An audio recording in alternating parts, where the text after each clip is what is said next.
Hello everyone, welcome back to my YouTube channel. So आज का जो हमारा टॉपिक है वो है differences between plant cell and animal cell. अगर आप मेरे चैनल पे नए हैं तो चैनल को ज़रूर सब्सक्राइब कर लें। वीडियो अच्छी लगे तो लाइक करना ना भूलें और अपने फ्रेंड्स के साथ ज़रूर शेयर करें। So let's start the topic. ये डिफरेंस है between plant cell and animal cell. So first point है इसमें enclosed by a thick rigid dead cell wall in addition to plasma membrane. So plant cell कैसी होती है? Plant cell enclosed होती है, मतलब प्लांट सेल के बाहर क्या होता है? Thick rigid dead cell wall होते हैं और साथ ही साथ में इसमें क्या होता है? प्लाज्मा मेम्ब्रेन भी होती है। ठीक है, जो प्लांट सेल होती है उसके अराउंड क्या होता है? Thick rigid dead cell wall होती है और साथ ही में उसके साथ उसमें क्या होता है? प्लाज्मा मेम्ब्रेन होता है। अगर एनिमल सेल की हम बात करें तो एनिमल सेल के बाहर भी कोई न कोई कवरिंग होगी, तो क्या होगा उसमें? Thin flexible living plasma membrane only. अब प्लांट सेल की बात करें तो इसमें डेड सेल वॉल भी थी, लेकिन एनिमल सेल में सिर्फ और सिर्फ प्लाज्मा मेम्ब्रेन ही होगी। Plant cell has a large permanent central sap vacuole. So plant cell में क्या होगा? एक परमानेंट सेंट्रल सैप वैक्यूल होगा। ठीक है, बीच में क्या होगा? एक सैप वैक्यूल होगा। बट एनिमल सेल में क्या होगा? Has many small temporary vacuoles. Animal cells में भी वैक्यूल्स प्रेजेंट होंगे, लेकिन वो टेम्परेरी होंगे और स्मॉल होंगे। ठीक है, प्लांट सेल में लार्ज होंगे और परमानेंट होंगे, बट एनिमल सेल में कैसे होंगे? स्मॉल होंगे और टेम्परेरी होंगे। Nucleus is open pushed to one side in peripheral cytoplasm by sap vacuole. So plant cell में जो न्यूक्लियस होगा वो एक साइड की तरफ पुश्ड होगा। ठीक है, बट एनिमल सेल में जो न्यूक्लियस होगा वो सेंटर की तरफ होगा, बीच में होगा। ठीक है, सो इसके बाद है plastids are usually present. Plant cell में क्या होते हैं? प्लास्टिड्स होते हैं, बट एनिमल सेल में प्लास्टिड्स अब्सेंट होते हैं। Mitochondria are usually fewer cristae of mitochondria are tubular. So mitochondria तो इसमें होते हैं लेकिन थोड़े से होते हैं, और क्रिस्टे जो होते हैं माइटोकॉन्ड्रिया के वो कैसे होते हैं? ट्यूबुलर होते हैं। ठीक है, mitochondria are generally numerous, cristae of mitochondria are plate like. अब माइटोकॉन्ड्रिया जो होंगे इसमें भी होंगे, लेकिन जिसमें जो क्रिस्टी होंगे वो प्लेट की तरह होंगे। ठीक है, जो माइटोकॉन्ड्रिया के जो क्रिस्टी होंगे उनका साइज शेप कैसी होगी? प्लेट लाइक होगी। लेकिन प्लांट सेल में वो कैसे होंगे? वो ट्यूबुलर शेप के होंगे। ठीक है, ये थे आपके 5 points. Cell wall prevents change in form. तो प्लांट सेल में जो सेल वॉल होती है उसमें कुछ चेंजेस आती हैं। एनिमल सेल में क्या होगा? मे चेंज फॉर्म, इसमें भी कुछ चेंजेस आ सकती हैं। Plant cell can synthesise all amino acids, coenzymes and vitamins. So जो प्लांट सेल्स हैं वो सारे अमाइनो एसिड्स, कोएंजाइम्स और विटामिन्स को सिंथेसाइज कर सकते हैं, लेकिन जो एनिमल सेल है can not synthesise. Animal cell जो हैं वो सिंथेसाइज नहीं कर सकते हैं। और किसको नहीं कर सकते हैं? Amino acids, coenzymes and vitamins. Plant cells are generally well over 100 micrometre long. तो कितने होते हैं ये? प्लांट सेल का साइज क्या होगा? 100 माइक्रोमीटर लॉन्ग होगा। But animal cells are much smaller than 100 micrometre, और जो एनिमल सेल्स होंगे उसका साइज इससे कम होगा। प्लांट सेल में क्या होगा? ग्लाइओक्सिजोम्स प्रेजेंट होते हैं, लेकिन एनिमल सेल में ग्लाइओक्सिजोम्स एब्सेंट होते हैं।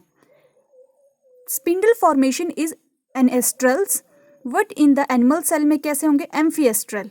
प्लांट सेल में जो स्पिंडल बनेंगे वो कैसे बनेंगे? एनेस्ट्रल फॉर्म में होंगे, लेकिन जो एनिमल सेल्स में होंगे वो होंगे amphiastral. Cytoplasm usually divides by cell plate method.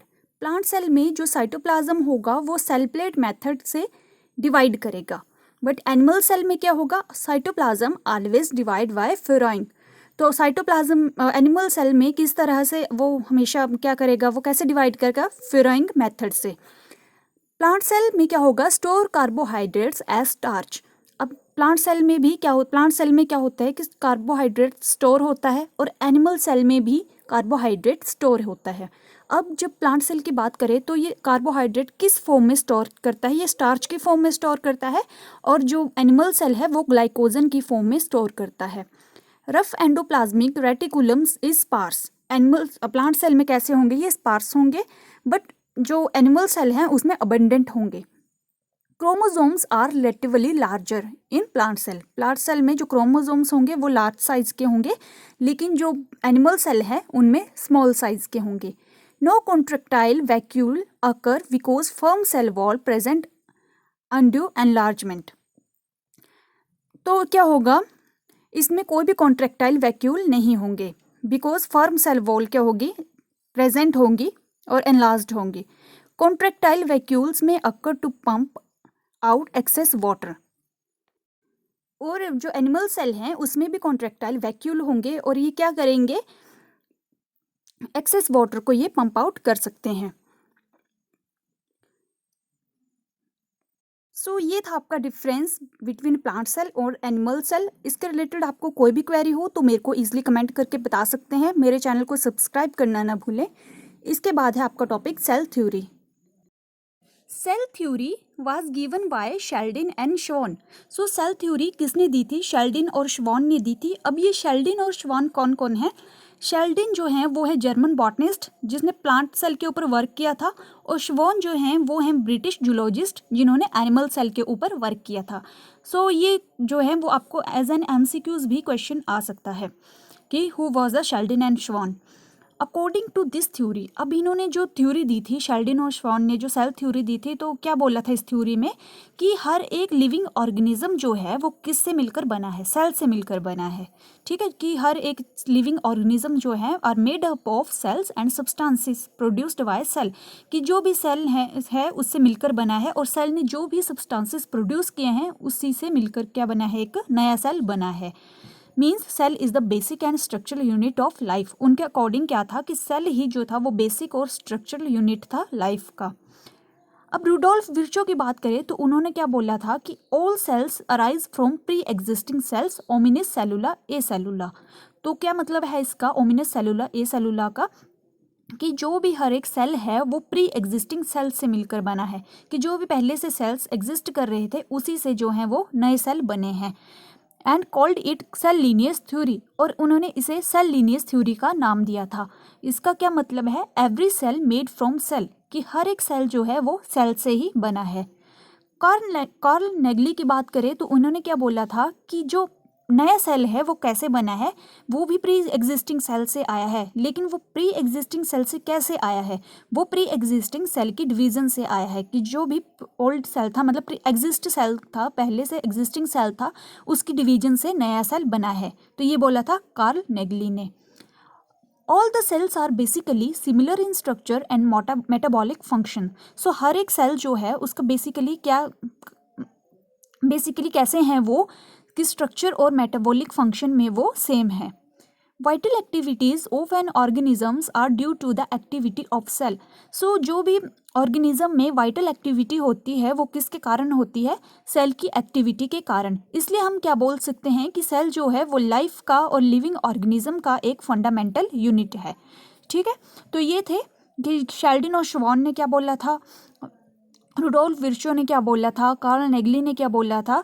तो शेल्डिन श्वान ने बोला था कि लिविंग ऑर्गेनिजम्स जो भी हैं वो सेल और उसके जो भी उसने प्रोड्यूस किया है उसी से ही मिलकर बने हैं। रुडोल्फ विर्चो ने बोला था कि सेल्स जो हैं वो प्री एग्जिस्टिंग सेल से बने हैं। कार्ल नेगली ने भी यही बोला था कि प्री एग्जिस्टिंग सेल से ही बने हैं, लेकिन बने कैसे हैं वो, प्री एग्जिस्टिंग सेल के डिवीजन से। ठीक है, तो ये है आपकी सेल थ्योरी। अब इसमें एडिशनल क्या है, या एक्सेप्शंस भी बोल सकते हैं आप इसको, कि virus is made up of protein और न्यूक्लिक एसिड्स। सो वायरस जो हैं वो किससे मिलकर बने हैं, प्रोटीन और न्यूक्लिक एसिड से। Virus is non living, virus जो हैं वो नॉन लिविंग हैं। Virus body is not made up of cell, कि जो वायरस की बॉडी है वो सेल से मिलकर नहीं बनी है। तो ये है इसमें एडिशनल। अगर हम इसमें एक्सेप्शंस की बात करें कि एक्सेप्शन क्या है सेल थ्योरी में, तो मैंने जैसे आपको बताया ही कि हर एक ऑर्गेनिज्म जो है वो सेल से मिलकर बना है, लेकिन जो वायरस हैं वो सेल से मिलकर नहीं बने हैं। ठीक है, बट क्या लिखा है इसमें कि all the living organisms are made up of cell, what viruses are exception to this theory because viruses lack cellular organization और सेलुलर मशीनरी। तो क्या है कि हर एक ऑर्गेनिज्म जो है वो सेल से मिलकर बना है, लेकिन वायरस की इसमें एक्सेप्शन है इस थ्योरी में। तो वो क्या है कि सेल में क्या नहीं होता है, सेलुलर ऑर्गेनाइजेशन नहीं होती है और सेलुलर मशीनरी भी नहीं होती है। Viruses complete their life cycles on living host by using their cellular machinery and without host viruses are non-living. So हम क्या बोल सकते हैं कि viruses जो हैं वो non-living है. According to modern scientists, a cellular organism Monera, Protista, Xanthophytes, Wucheria and exceptions of cell theory. ठीक है, तो इस थ्योरी में ये एक्सेप्शंस हैं. इसके बाद है cell principle. First of all, cell hypothesis was proposed by Schwann. It was raised to the status of cell theory by Sheldon and Schwann. तो सबसे पहले सेल थ्योरी जो सेल हाइपोथेसिस को किसने प्रपोज किया था? श्वॉन ने. लेकिन उसके बाद सेल थ्योरी को किसने मतलब रेज किया? शेल्डन एंड श्वॉन ने.